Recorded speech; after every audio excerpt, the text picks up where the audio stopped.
these are the what we call kind of Monterey shales.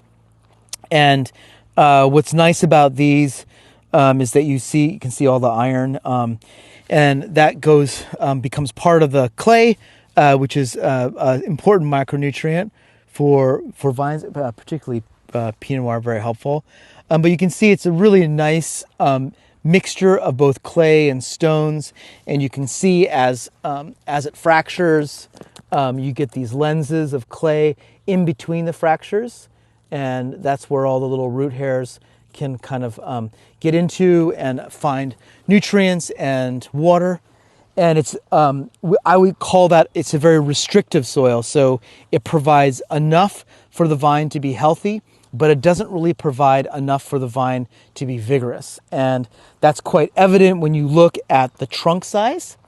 So these vines were planted in 2007, so they are now 18 years old.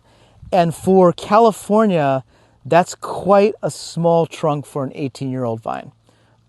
So it's a really good visual indication of the kind of vigor that we have here, which would be quite low.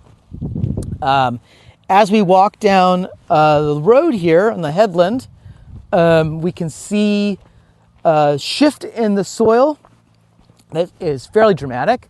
We go from these Monterey shales to what we call depositional soils. And so this, a lot of rounded stones here. So obviously weathering with water.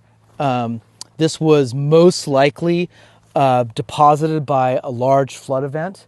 So as we kind of discussed earlier, these soils were formed horizontally, but they have now been inverted to a vertical position. And so this depositional soil was laid on top of those Monterey shales.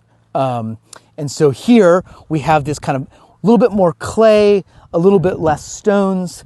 It affects the vines. You can actually see the vines are a little bit bigger in this section. There's just a little bit more vigor in the plants.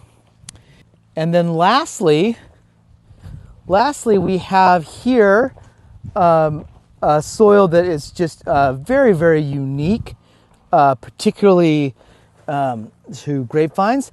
And this is diatomaceous shale, and extremely light.